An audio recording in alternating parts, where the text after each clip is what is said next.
कोई कोई रोड के साइड में झुग्गी बना के रह रहा है, उससे भी नहीं हो रहा। कोई कोई रोड के साइड में चादर ओढ़ के सोया होगा, है ना।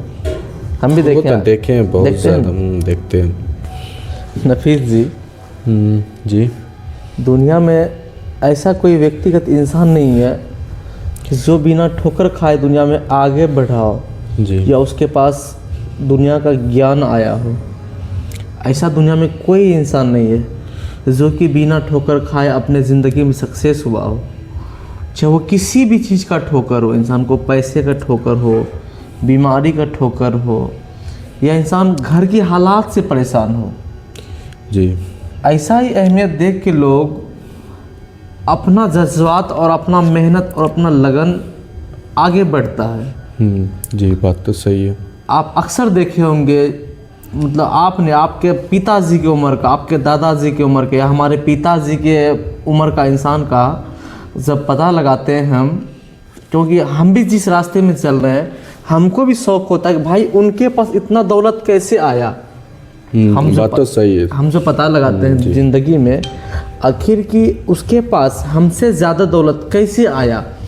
अगर जो इंसान आगे बढ़ने वाला होता है ना तो वो एक दूसरे का ईर्ष्या करता है। उसको गिराने का ईर्ष्या नहीं करना चाहिए, बल्कि उससे आगे बढ़ने की ईर्ष्या करना चाहिए कि हम क्या करें जो उससे आगे बढ़े।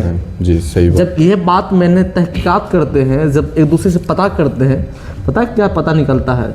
एक समय में उसके पास खाने के लिए पैसा नहीं पुरता था।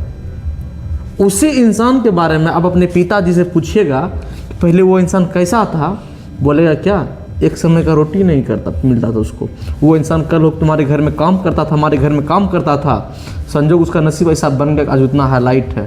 हाईलाइट है नहीं, वो अपने ज़िंदगी में मेहनत किया, उस रोटी के याद में उसने उस तरह मेहनत किया, लगन किया। आपके गांव में एक ऐसा इंसान आपके घर में अपने पिताजी से पूछिएगा जो कुछ दिन पहले उसके लड़का का शादी हुआ है, दिल्ली में रहता है, वो आपके यहाँ घर पे काम करता था, तो आप उसको बदले में खाना खिलाते थे, पता है? मुझे तो उतना नहीं पता कीजिएगा हम, क्योंकि जिस क्षेत्र में हम रहते हैं जहाँ हमारी घर है और हम 90% आने की मेरा ये तहकीकात रहता है कि आगे वाला इंसान हमसे आगे कैसे है, आखिर वो इंसान आगे कैसे बढ़ा। जब पता करते हैं ना तो उसका 100 का ज़र एक ही निकलता है, वो इंसान आगे बहुत ज़्यादा कष्ट किया था तो आज इतना हाईलाइट है। सबसे बड़ा मुद्दा यही होता है कि आपके अंदर दुख आएगा नहीं, आप ईश्वर को याद नहीं कीजिएगा, आपके अंदर लगन घुसेगा नहीं। सबसे पहली मुद्दा इंसान को आगे जो बढ़ता है उसको देखना चाहिए, उसको नीचे गिराने के लिए नहीं देखना चाहिए, बल्कि उससे आगे बढ़ने के लिए देखना चाहिए कि हम क्या करें जब उससे आगे बढ़ जाएंगे। सही बात है। इंसान हरदम ये सोचना चाहिए, ना किसी छीनने का ईर्ष्या नहीं होना चाहिए, किसी को नीच गिराने की ईर्ष्या नहीं होना चाहिए। सबसे बड़ी बात तो घमंड होता है। सबसे बड़ी पॉइंट मुद्दा एक ही आता है, घमंड। सबसे पहली बात इंसान के अंदर घमंड नहीं आना चाहिए।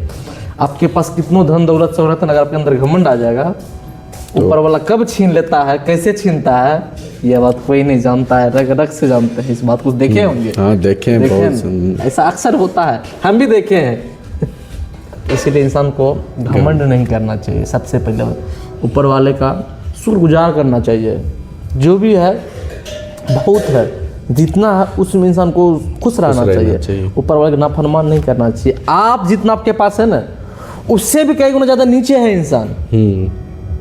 हमारे पास तो एक घर है, मकान है, रह रहे हैं, कोई कोई रोड के साइड में झुग्गी बना के रह रहा है, उससे भी नहीं हो रहा। कोई कोई रोड के साइड में चादर ओढ़ के सोया होगा, है ना।